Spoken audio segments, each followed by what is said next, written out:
it's Heidi Fisher here with Make an Impact TV, and today I'm joined by Peter Miller, who's from Canada, and he's going to be talking to us today about the opportunities there are to potentially collaborate with social enterprises in Canada.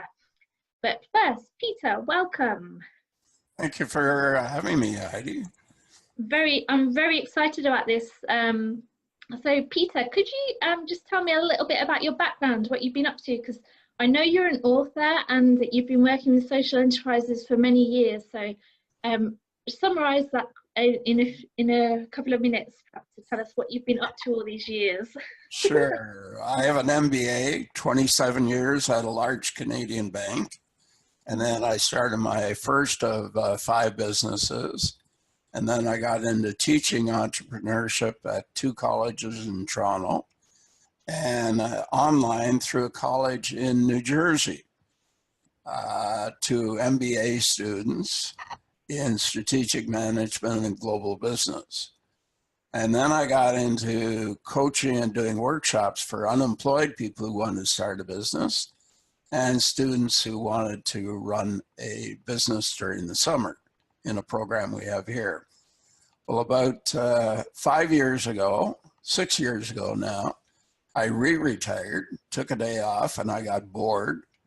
And an associate asked if I was interested in getting involved in a social innovation challenge, which I did. And we have run 20 of those social innovation challenges across the country. And then we got into looking at using unused space in spiritual institutions, because they only use about 20 to 30% of their space, Heidi. And so there's an opportunity to repurpose what they're doing, whether it's a mosque, a synagogue, a parish, a church. It doesn't matter what the spiritual institution is. So we started doing that about 2 years ago, and we are building that into an organization to go across the country in up to 300 locations. So I'll leave that as a starting point, and let's go from there.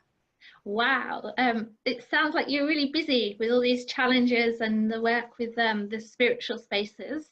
I'm not sure you'll have time to collaborate with any organisations in the UK. Well, I think there's no question that we would certainly like to do that. Yeah, and share what we're doing. Yeah, definitely. What they're doing, and then they could share what they're doing, so we could do what they're doing in Canada. Mm-hmm. Yeah, so one of the things I heard on the news, I think last month, was that you've got quite a lot of money being invested in social value in Canada, and the social investment in terms of trying to develop that market. Very similar to what's happening in the UK around social value, in that they're looking to change the Social Value Act and the legislation around social value. So do you think this creates more opportunities for collaboration, and what do you see as kind of being the key themes for organisations in Canada over the next few years? Well, I think it's a situation where organizations can license what they're doing in what they're doing in their community, create an operations manual, and then train people in different communities. So if we were doing what we're doing and we created a manual, we could have somebody in the UK do what we're doing here, provide the operations manual and provide some coaching to show them how to do it. So besides our spiritual institutions, we also have community innovation hubs, agrihood, co-working space, and maker space. So we're kind of a very broad look at how we could make a difference in the community. Wow. It seems like there is a lot of similarities in terms of the hubs and the innovation. So really, are there any particular sectors or themes that you're particularly passionate about, that you'd be interested in finding organisations in the UK to collaborate with? Well, in particular, what we want is hubs Okay. or spiritual institutions who would be willing to look at some of the unused space that they have, and also where a spiritual institution has space and they haven't really thought about how to repurpose that space. And we can show them how to do that, or we could train a group in UK who could perform that kind of activity. And we have 10 kits that are available, and we can put those together with a coaching exercise for about $300 Canadian. Okay. Wow, that's quite a reasonable price. It is. It is. That's impressive. What do you think you could learn from UK organisations if they were to come and out to Canada, or want to have like a call like this with an organisation in Canada or yourself? There's no question that learning from both sides would be extremely beneficial. We don't have all the answers. We have some of the answers.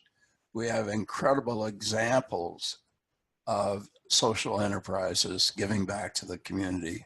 And that's one of the reasons why we wrote the book called The Give Back Economy, which shows people how to learn and grow a social enterprise. But we know that in England, there are incredible social enterprises and people doing amazing work that we would like to learn and share that ideas, the information, the documents, and the programs with them. Mm-hmm. Definitely. Yeah, I can see already there's huge similarities, but also differences and huge opportunities, because I could kind of imagine a lot of churches here, because they are underused. I could imagine them creating the spaces and becoming much more vibrant places. And also, just going back to your innovation challenges, could you tell me a little bit more about them? Because they're also something that I think could be used more here as well. Well, a couple of really interesting examples of innovations that I'm coaching right now. One is a lady in Calgary, Alberta, and her business is Bullyming, Bullyming, in both schools and in sports areas. And she was a member of the national swim team. So she created this program, and she's in 1,200 schools in the province of Alberta and in several sports organizations where the university has done some research to show the impact of her program. So, I mean, that's an example that could be replicated. Well, I'm helping her replicate that across the country, but it could also be done in England, because it's not just a Canadian problem, it's a world problem that could be expanded. Then I have a First Nations chief in Vancouver, British Columbia, and he was in construction. And because I am mechanically challenged, I can't build a thing. I'm afraid to take a hammer that I might hit myself. He is very good at 3D printing of dome houses on reserves. And that's the kind of program that could be easily replicated in England, where the indigenous communities could take on something like that. It seems like you have quite a lot of success in getting your programs and activities replicated quite quickly across areas or regions in the country. It's not something that works in the same way in the UK. Things tend to either be very local or they're national, and it's not, there isn't kind of a stage where they go through. So how do you get from just being a small thing to having a regional or national program? What is it, an easy process to go through in Canada? Because it sounds like it, the way you talk about how you've done it with so many. I wouldn't say it's an easy process, but what we're doing with our Community Innovation Hub organization is developing ambassadors on a regional basis and on a large community basis. And so we train them, and they're our on-the-ground representative dealing with the government, the academic community, and organizations that support social innovation and social enterprise. So that's what we need here. Well, maybe we need to look at how we can make that happen in the UK as well, so we can start to roll out more of our programs here and also roll out your programs across the country.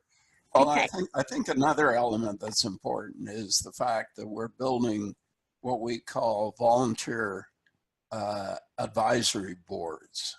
Mm-hmm. And these are folks that can be in different categories. So I'll give you an example. The last business I ran was an online simulation business where students across the world were able to participate and start and run a business on this imaginary island, and they were able to compete.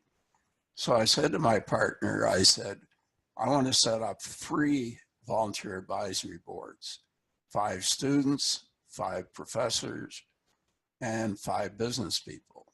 And we're going to meet once a month for half an hour to discuss a problem or an opportunity or a challenge. And that made a huge difference for us because we were able to send a message to them and ask them to forward it to their network. And so if you take 15 and assume that each one of them had a network of 200, that gets out to 3,000 people. So that could help us with sales leads and referrals and made us more credible, and we got free advice. And we provided benefits for them, and that was equally important. And that's some of the kind of things that we outline in our book called The Give Back Economy. Yeah, it's a good book, worth reading. So what I'll do is I'll post a link so people can connect and see the book, and also some other links to Peter's website and different things to find out more about what he's up to. So I suppose the final thing is, is the best way to contact you via the website, or are you happy for people just to email you? How would you like to be contacted if people are interested in talking more about this? No, email is fine. Okay. And I think one of the key things that we're looking for also, Heidi, is we're looking for partners. Mm-hmm. where we can provide them with our information, and they can provide us with their information, and we can put links to what they're doing on our website, and they could put links to what we're doing on their website. So we do have a partnership agreement, which I think I sent you. Yeah. And yes, I will be getting that back to you shortly. But so the point is, am I your first UK partner? Yes, you would be, definitely. Yay. But I think the important thing is you can't operate by yourself in a vacuum.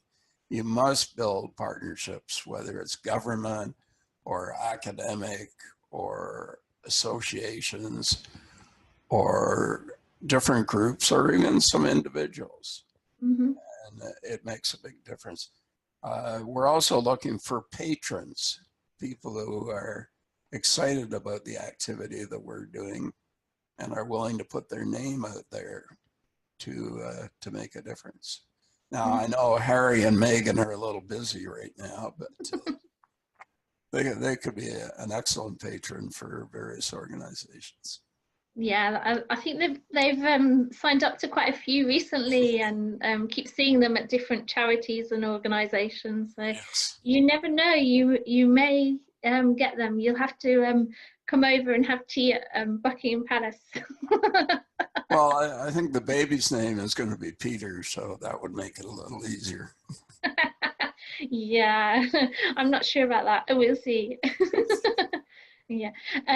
Now I've completely lost my final question that I was going to ask you there. Talking about Harry and Meghan has completely got rid of that. um, so I think the only other thing I wanted to ask you was really if as you're saying about people needing to connect and work in partnership, I completely agree, and I very much see that the world of social enterprise is a global movement, in that more and more businesses will have a social purpose and put that at the heart of what they're doing. What would you say to somebody if they were sitting in the UK, in working locally, listening to this interview and saying, well, that sounds very interesting, but it's not for me because that's happening in Canada and it's so far removed from me. How would you kind of persuade them that actually it does matter and that they need to make those connections? Well, there's two aspects to that question. One is corporate intrapreneurship.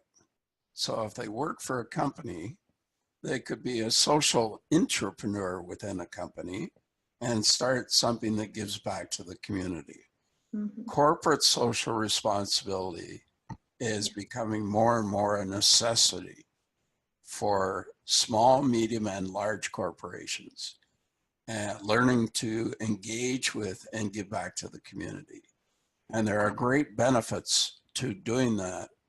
And millennials, for example, are a group that will buy from corporations who are supporting corporate social responsibility.